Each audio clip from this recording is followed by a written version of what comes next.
Come on. Hold on. No. I'm gonna do my entire review right now. Okay, ready? Yeah, go ahead. Okay, that's it. I'm done. You finish the rest. Everyone, Hold slow on. it down. All 45 minutes is just there. Let me just get the bug spray. All right. Good evening, ladies and gentlemen. I want to keep going. I want to stop. Oh, come on. You haven't seen Starfleet Academy, so this... I don't like watching bad stuff. This is not bad stuff. This is okay stuff. Hey, listen, it's season 3. Hey, everyone. Welcome back to Yelling at Gaseous Anomalies. I'm here with very disappointed Michael Pontone. I'm, of course, your host, Captain Matt Ross. And tonight... Gotta end. We got to talk about Wink of an Eye. 3rd season. Yep. So Mike didn't like this episode. Wink of an Eye actually has lots of pieces in it that are copied by later Trek and other things. This is the one where they get sent to a planet where they can't see anybody, and one of their crew members disappear right at the commercial. My reactions are much too fast for such a Of course, they're in front of a set that is reused again. It's actually a Mini R7. They get some sort of distress signal to the planet Scalos. That's what's tonight we're talking about, Wink of an Eye. So, Mike, from your lackluster singing and your making fun of the episode all the way through, I'm going to make a wild guess you didn't like this episode. Good guess? We have this sweet release of death, at least, to look forward to. These episodes are eventually going to end. Eventually, it'll be the end of the season, and it's just like, Captain, how do we go? I don't understand the writer's room here. How do we have high highs and low lows? How do things seem like they're just out of the woods, and then they curl back on themselves and get awful? It's like, where's the quality control? Sometimes the scripts are real, and sometimes they're not. Well, that's true. I mean, remember, this is 3rd season. Roddenberry's out.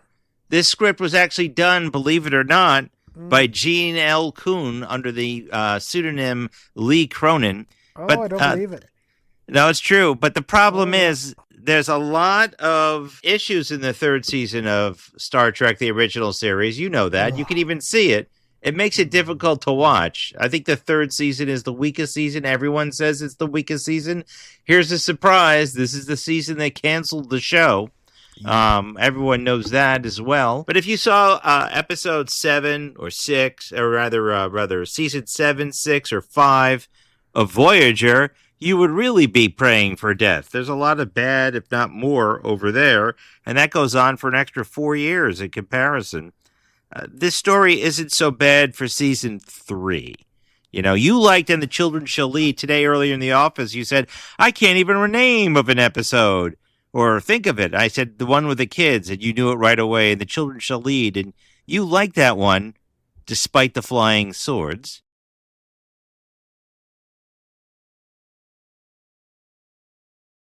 You also had the one you couldn't stand the most with the horse, which is our last episode, Plato's Stepchildren. I also hate that one. But there's this general lack of quality, I would say, in season 3 overall. It makes it really difficult to watch. I'm not disagreeing with you. There's a lot of crap. There's a lot of camp. But there's a lot of good things also in season 3. We just haven't seen too many of them. For as bad as Spock's brain is, I'd say that's in some ways higher quality. Yes, it is. Do you know why? It's not, we've gone to a place and there's a race of humans who wear silly outfits and have advanced powers and are evil. Well, they're not advanced powers. They're not advanced powers in this situation. You know, what's happened? You got an advanced city. They got beamed down, and one of their crewmen, Compton, disappears like almost immediately. And they hear a high-pitched buzzing sound. They don't know what it is. Now, just why don't we just unbury the lead on this right now? Those of you who haven't seen it, here's spoilers for a 60-year-old TV show. Happy 60th, Star Trek. The people on the planet somehow got accelerated so they're almost in another dimension. So no one can actually see them. Yeah, that also that doesn't ever get explained. It doesn't. It says there are a series of natural disasters, and we got accelerated. I'm like, what? Yeah. How does a volcano make you go super fast? I don't know.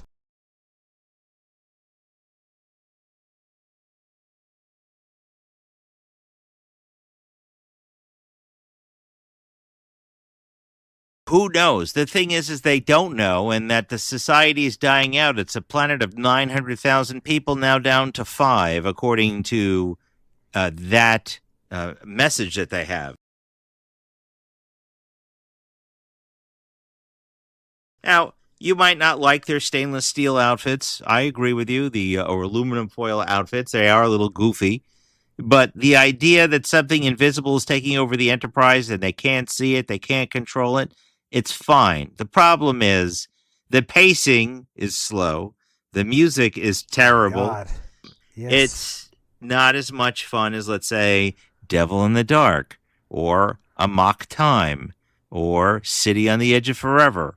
See, you could call a Balance of Terror, or even the one that you had an issue with, like you could say the Corbomite maneuver, with the big giant ball chasing them. This one... Yeah, or like anything. Or what's the one with the simulated battles that have to kill people? The simulated... Taste of Armageddon. Well, I mean, yes. That's...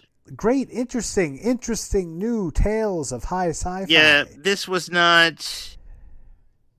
Yeah, I mean, this is more of a kind of a body horror type of thing. It was directed by Jed Taylor. This is not really one of the better ones. I'm going to read you what I find hilarious is the NBC press release just totally sucks. I'm going to read you that, and then I want to read the TV Guide one, just a comparison.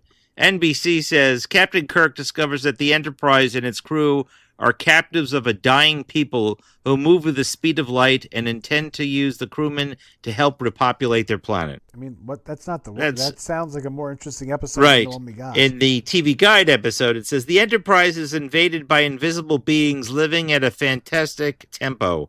The invaders are using the crew. Yeah, I know.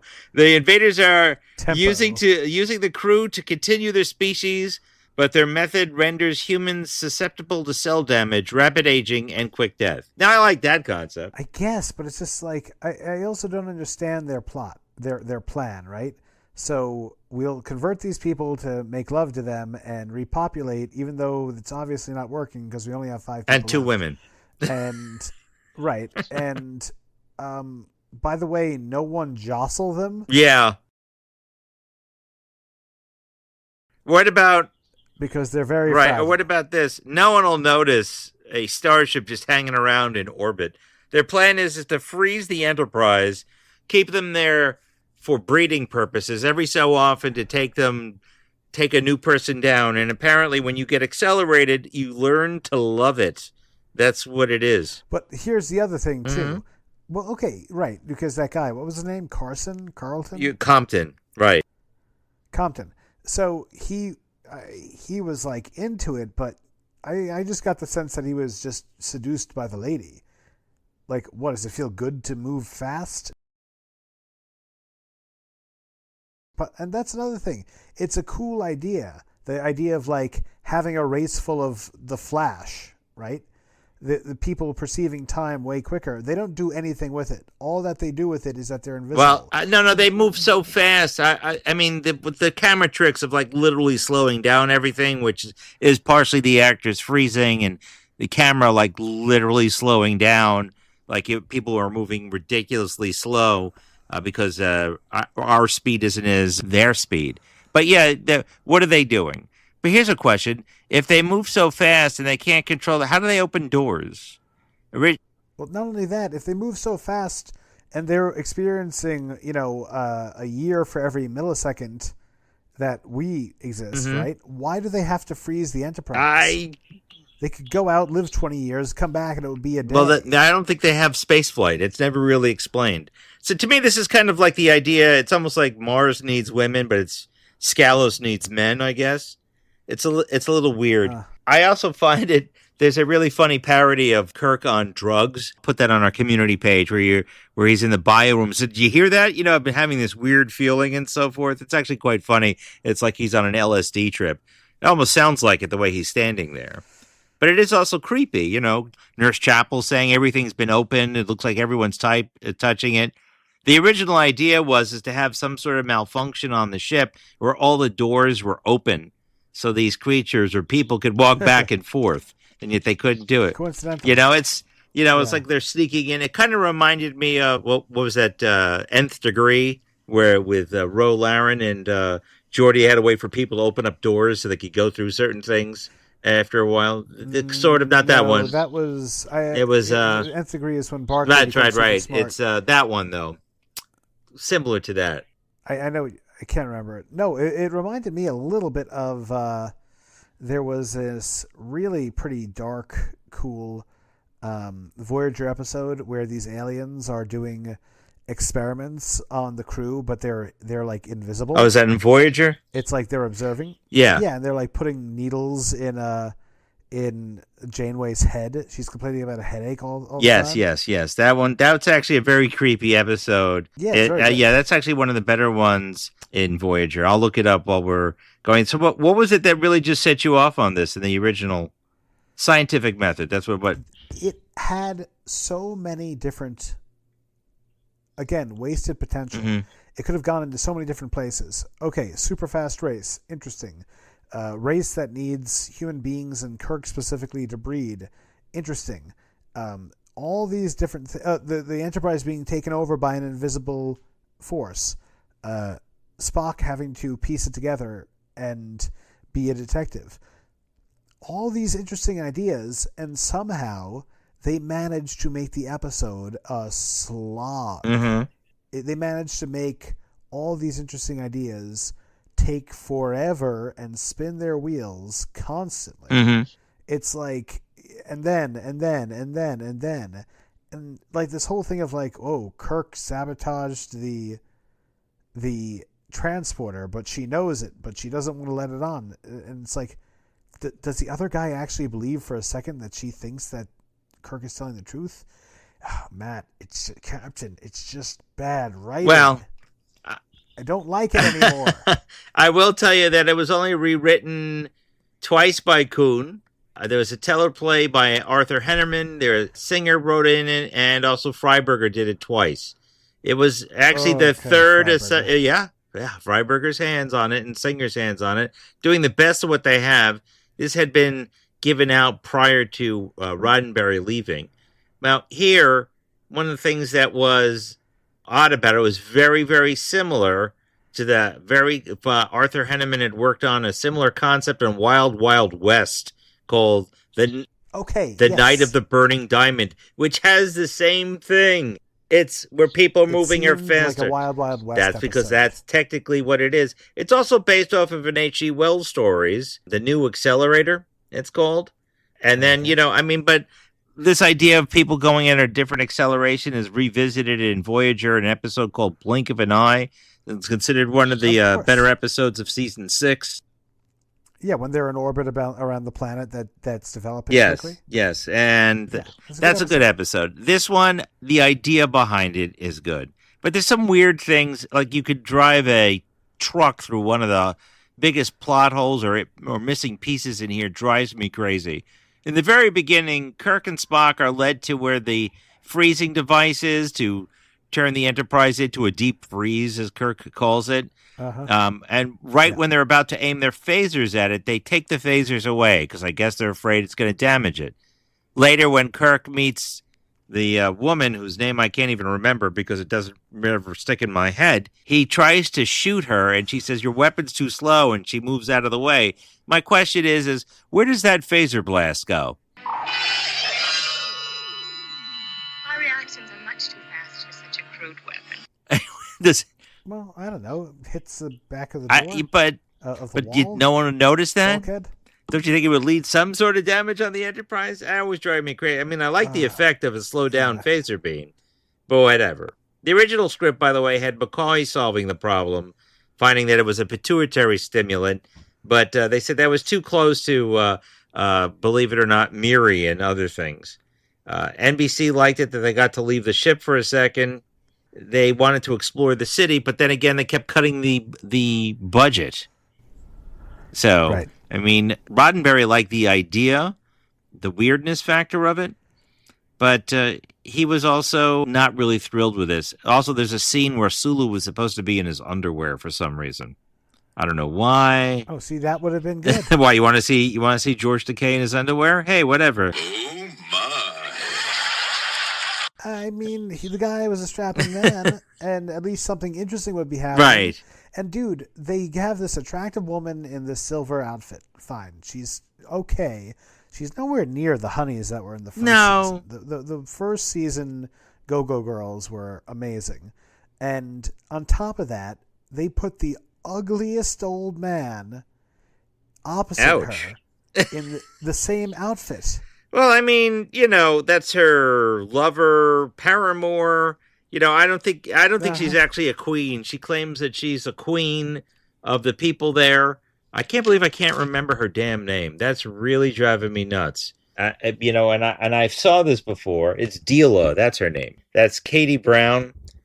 She was in lots of TV shows. She was in Gunsmoke, The Virginia, Deela Meows. my favorite, Martian. So she was actually very attractive when you see her outside of this makeup outfit. She's all right. She's not any. Who was the woman who played Kate Pulaski and was in this? Oh, you mean oh my goodness, Diana Muldaur? Yeah, she's no Diana Muldaur. God damn, Kate Pulaski had it when she was young. Yeah, but then when she got older, she turned into a curmudgeon-y fake McCoy. So that's in TNG season 2. I never thought that she was curmudgeon. I actually thought that she had a much better, more reasonable bedside manner than Crusher. Crusher later turned it to be like the biggest, I don't know, wet blanket. Like she would chase after windmills all the time. As in the episode The High Ground, beam her up. No, she makes herself a target to terrorists. I don't know. Yeah, I thought I did not like Beverly. I'm going to be honest with you here. You know when I like Beverly Crusher? Yeah. In Picard season 3. Oh, really? And that was the best. Those episodes with her and the dialogue that she had with Patrick Stewart was the best stuff she's had in the entire series. Talking about childhood and raising kids and everything. Well, I mean, most of the female characters, her and Troy were somewhat marginalized. That's true. So in the one where she takes command, Descents Part 1 and 2, I didn't particularly. That's pretty sweet. Yeah, but I didn't particularly like her lines in that either. So it's all right.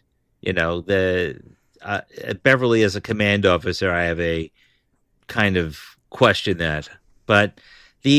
One of the things I was talking. Let's keep talking about TNG and not this episode. No. We gotta go. Keep talking about this.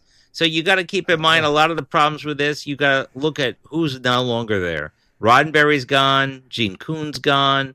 Justman's gone. Stan Robinson from NBC. He's stayed on a little bit, but's gone. So you got a lot of issues. This is mainly Freiberger's baby on this, even though it's a script by Gene Kuhn. And DeForest Research had an issue with this, with the acceleration, calling it silly. They said that... no shit. I mean, if you wouldn't you notice a breeze if they're walking by you? It's a little ridiculous. I do like the idea of, just they hear a high-pitched whine. That's kind of interesting that everyone else sees it. But the way they carry it out, it just doesn't make sense. I also want to say it's like just a matter of budget. It could have probably been done if they had more money on this. I bet you they could have done a little better. I do like when we're dealing with them, they're at a Dutch angle. They're always at a weird angle. What'd you think about that? Or at least the Fine. Batman 66 did it better. Well, that's that's true with all the bad guys. That's true. Here, this episode, we do learn something more about Kirk, though. That's interesting. Oh. Yeah, we learned that he's a lonely man. Deela asks him, is there someone in your life? And he goes, no. And she goes, that's right, you're married to your ship and your career. You're married to your career, and you never look at another woman. That is Kirk. So for all those of you who think that Kirk is just a horn dog from J.J. Abrams crap, he's not. It's really Yeah, they don't know. Not at all. no. He's a good-looking guy, but that's about it. Yeah, I mean he's dedicated his career and so forth, but it's just not what everyone thinks he is. He's not sleeping with like 100 green women a day. It's not that at all. There's a lot of neat technical things in here, like that thing with the phaser fire. Although, like I said, no one notices any damage. I like the idea that the people are moving slower. Where like you can't address them. And I thought that one of the things that I thought would have been better is if, as Kirk is recording his message to the crew, that, hey, I've been accelerated, we got to do something, if he took that disc he's holding and actually put it in Spock's hand. I thought that would have been more interesting, But what do you... Any number of different things. Well, how would you make this better, Mike? Let's see. How would I make this better? Are you talking slower now? There would be some scenes where it would be Kirk and the other guy fighting and have something to show, and it could even be like trippy and weird and psychedelic to show what that would look like to the crew. That they just see these streaks flying across and like the ship getting destroyed or tossed up and everything flying up into the air. That there would be, firstly, that they would just think about the plot more. Like 5 people, then they're going to come back and impregnate them to do what? To have normal children? You have 5 women. You have 5 people. And 2 women. He's going to be there for years. Only 2. And also take away that whole, he gets jostled and it caused cellular damage. That goes nowhere and means nothing except to have to justify a red shirt death to show that they're kind of unfeeling. Yeah. I mean, they would have to show more, although I think that Raoul, that's the guy who's played by Jason Evers, I think he actually cuts Compton at that point. He's actually in other things, too. He's in horror films, The Brain That Wouldn't Die. I don't know if you knew that. Here's the thing. Why, if jostling their prey can kill them, what do they hope to do? Yeah, it doesn't make sense. Aren't they all going to die before they can father any children? Yeah, that entire bit doesn't make sense. How come they didn't want to take Kirk's offer to let them help them at all? That makes absolutely no sense. Right. It doesn't make any sense in any sense of the word. I 100% agree with you on it. And when it comes to go. They could have had some sort of explanation as to they developed this technology. How about this? Okay, how about this? They developed technology to accelerate themselves, and some people in society use it in order to get things done faster for the good of all society.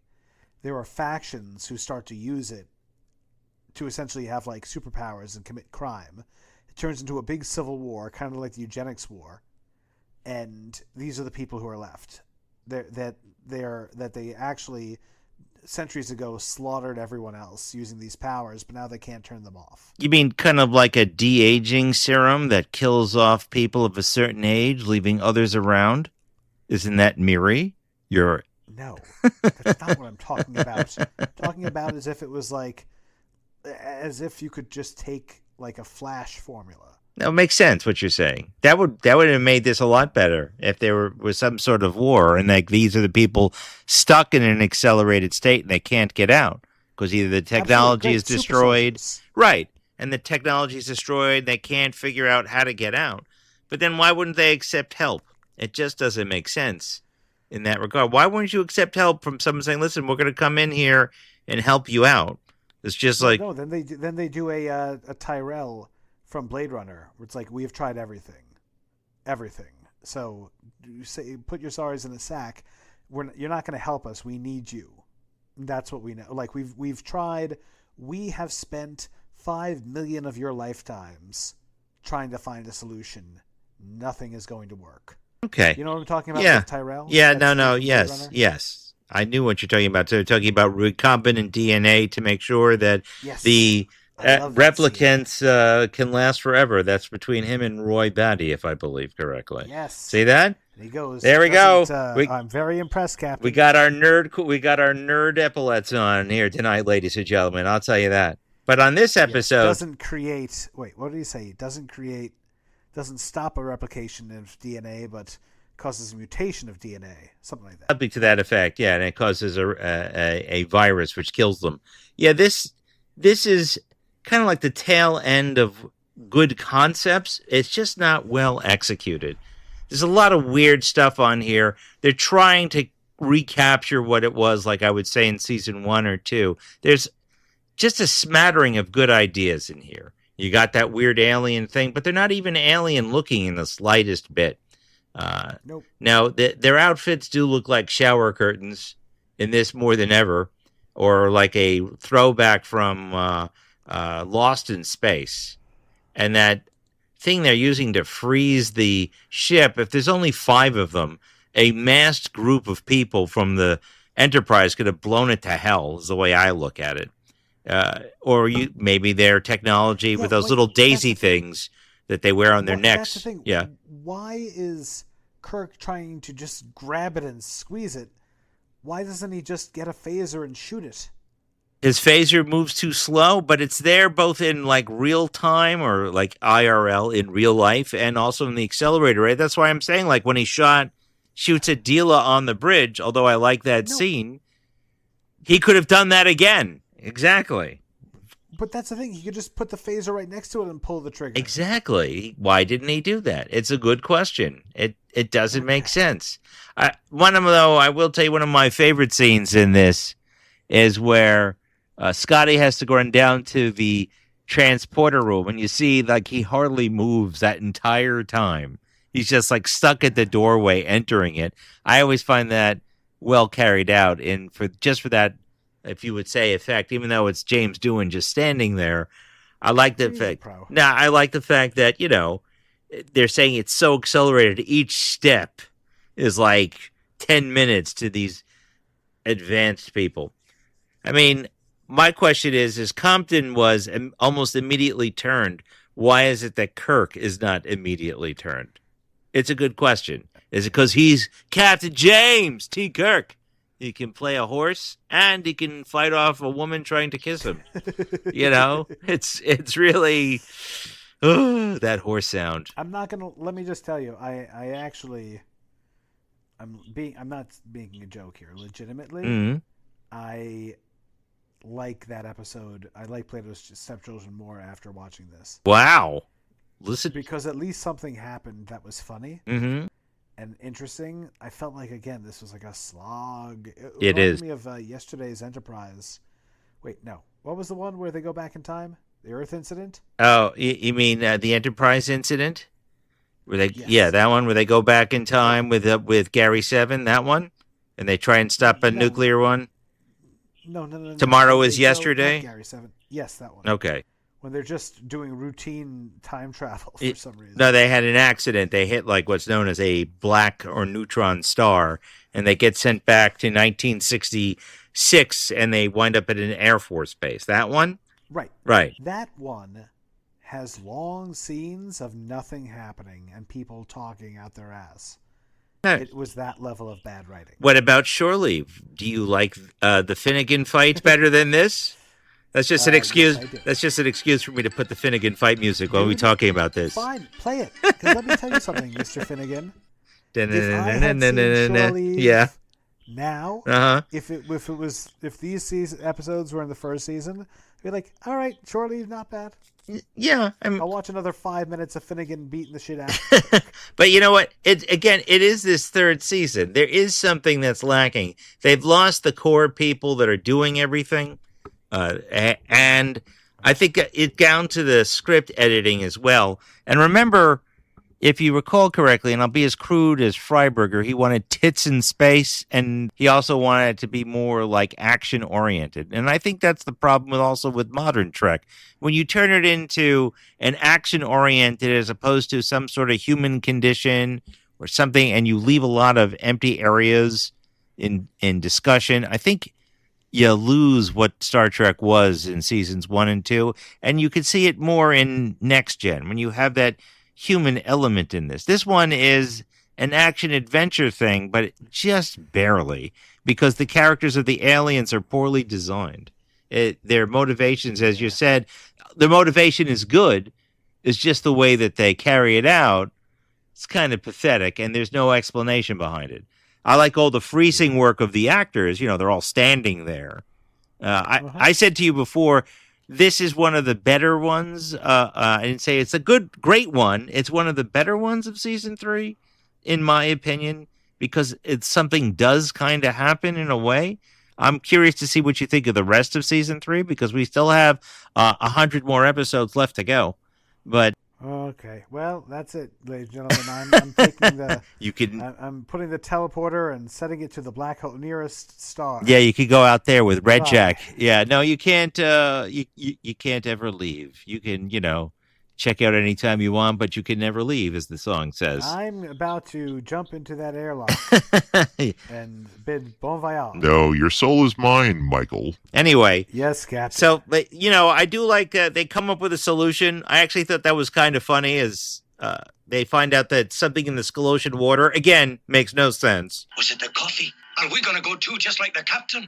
They find the Scalosian water is doing something, but I like the way they have that with the effect where McCoy gives him that, and Spock says, you're moving quite slowly. You seem to be moving very slowly, Doctor. And then that basically with the tape slowing down.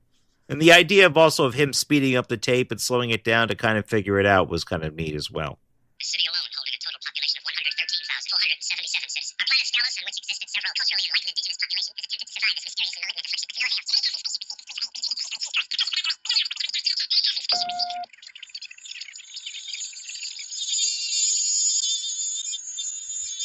Yeah, again, when we were in your office and I was saying one thing I will say, of course, that my favorite Star Trek movie is Undiscovered Country, and I really like the detective work that Spock is doing during that. It reminded me a little bit of that. Yeah, it's so there are good hints. Right. There are good hints of things to come. Right. And it's just the execution was very poor. By the way, Freiberger tried to replace Majel Barrett as the computer voice. They left her in, but it's ridiculous. I do like that the computer recognized that they're under attack and has no recommendations other than, it sounds like ChatGPT. Hey, would you like to surrender? Your recommendations? If incapable of resistance, negotiate for terms. It was just giving up rather quickly. I found that rather ridiculous. But so they find the cure. The woman says, well, you can't go back again. But, of course, McCoy has concocted something. Why wouldn't they give it to the Scalosians? How's that as a question? McCoy finds a solution. Well, there are only 5 people. But why not give it to them? Extinct anyway. But give it to them anyway so they can escape. Just let them get out of there. Because they're evil. They're sadists. For some reason, these people are inexplicably bizarre. Well, just to ask the question, would you step on an anthill to survive? Let me ask you that question. Wouldn't you? Yeah, I guess. I understand what you're trying to say. It's just I don't think it tracks. Well, that's really it for this episode. It kind of ends. So yes, let's just go to since you love this. Oh, thank God.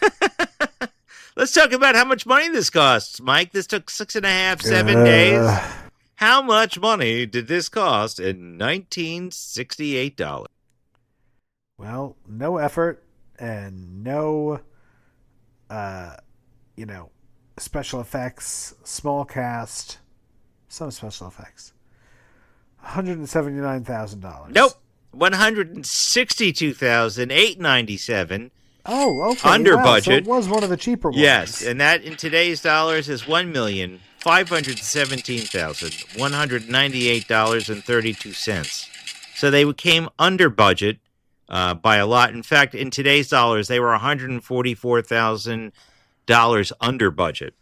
Other things that were interesting, Mickey Mantle hit his last home run. The Graduate was number 1. Apple Records was founded by the Beatles. See, it's more interesting than this. Much. So Judd Taylor, the director in this, he also did the Paradise Syndrome. That's with your favorite with Miramani. Parasites? No. The Paradise Syndrome is where Kirk turns into an American Indian. And if you think back to it, it has... That was more interesting than this. But it has the same type of weird pacing in some areas. I would tell you that. Yeah. So it was really bad. One other interesting technical thing. While they're talking by that fountain in the very beginning, that entire scene was redubbed because they couldn't hear them over the water. I think that's actually pretty funny. And they actually Hilarious. deleted the line that all of the doors are stuck open. And I think that would have added something to it, but it's just not much. Not much. I think they could have done better. So let's go give it to our ratings, everyone. As you can tell, Mike didn't like it. I'm waiting to hear this one. So, Mike, on our scientific 1 to 10 scale, what are you going to give Wink of an Eye? I don't care if I can't remember if this is like being crazy compared to something else. One of our 2 viewers is going to say, hey, wait a second. Come on. I know. I'm going to give this a 2. You're going to give this a 2? And I did not find it to be interesting or charming. What did I give Plato's Stepchildren? Hold on, I'll look that up. You keep going on as to why you did not like this episode. Plato's Stepchildren was more entertaining. At least something was interesting and happening, and like there was some sort of beginning, middle, and end. As stupid as it was, watching my dear William Shatner and Leonard Nimoy doing a grab-assy, silly dance with each other. At least it was... That's entertainment. That's entertainment. This was not entertainment. Wow. This was a slog. Okay. Well, Plato's Stepchildren you gave a 3. Yeah, I give this a 2. You give this a 2? Well, I give this a 2. I hate to tell you, I'm going to give it a 5, and I'll tell you why. All right. Yeah, I mean, it's not absolute crap to me. There's some nice concepts in it. I like the concepts. When I compare it to most of the things on season 3, which is our lowest rated season so far, and we're pretty close on most of these things. I don't have, except for And the Children Shall Lead, which you were in love with, and I gave it 2. I couldn't stand that episode. I wasn't in love with it, but I thought it was interesting. Yeah. Again, it reminded me of Children of the Corn, which I thought was cool. Well, that's probably what you're probably like channeling. There's a lot of interesting concepts here. I'm not telling you, that you're wrong to not like this episode. It's okay, is really what I'm trying to say. It's not fabulous. It's not great. It's not bad.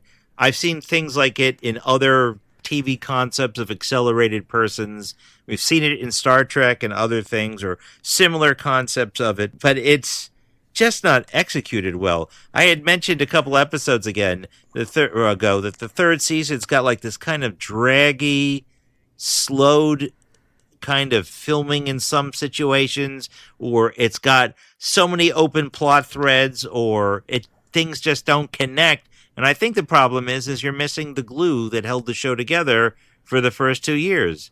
Roddenberry, Kuhn, Justman, those 3 people particularly. And also don't forget, you have DC Fontana is gone. John Meredith Lucas is gone.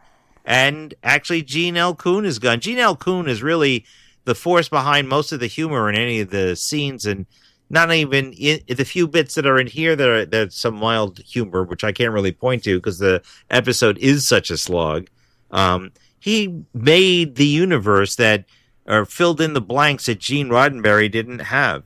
If you read the book, The Making of Star Trek, it even confirms that as well. It's just like there's a missing element to this. And Gene Kuhn as Lee Cronin is working for Universal, and doing this on the DL. So he's not really focused on it. So he's just like giving some big picture ideas, and other people that, although they're fine writers, I just don't think they get 100% of what they have to do. So that's why I give it a 5. Not even close. No, it's not even close. Again, it's incompetent. It's not finished. Everyone making this, all the writers who are professional must have known that they were churning out some piece of crap. Well, And they did it anyway. it wasn't seen as a piece of crap when they did it, and I can understand. Now hindsight's 2020. Now some of the things they didn't like, but James Doohan said that he really did not like with Freiberger there because he just didn't get it, and so that's part of this. So it's a little ridiculous. By the way, you should really check out The Brain That Wouldn't Die to see the Raoul, which is Jason Evers in that, because it's a horror film that might actually hit your liking on that with a head that's still inside, like on a tray that's alive. So, that does sound nice. Yeah. No, it's all right. This is a lot of people said that was a great time, but I'm just saying it just didn't go with. But I will tell you, the next episode is got more body horror in it. It's known as The Empath. That's our next episode on Yelling at Gaseous Anomalies. Is it any good at all? Anyway, that's coming up for our next episode. Oh, come on. That's got some really interesting concepts. You think everything's interesting? Well, I don't think everything is interesting. I didn't think And the Children Shall Lead is interesting. I'm trying not to tell you whether or not I like it or not. There are a lot of great memes you can make out of that episode. How about that one? I'll tell you that. But that's The Empath coming up next on Yelling at Gaseous Anomalies. And as always, if you like what we're doing here, don't forget to email us at yellingatgas@gmail.com. Like, share, and subscribe, and comment in our YouTube videos. And everyone hit that like button. It really helps the channel grow. We'd appreciate it. And, Mike, anything you want to add other than the fact you're glad we're leaving Scalos? Always a good time with you, Captain. To the audience out there, save me. Save me from this hell. Save yourselves. I'm going to go watch some DS9 once I get off. Avoid the planet Earth at all costs. That's right, everyone. Well, Mike, don't worry. You'll see there's some really good episodes coming up. Next one may or may not be a good one. We'll find out next time at Yelling at Gaseous Anomalies. Joy. Yeah, I'm not telling you. And as always, everyone, live long and prosper, and we'll see you out there. Was it the coffee? Are we gonna go too, just like the captain? Would either of you like another cup of coffee? I will, but Jim won't. I think I will have another cup of coffee.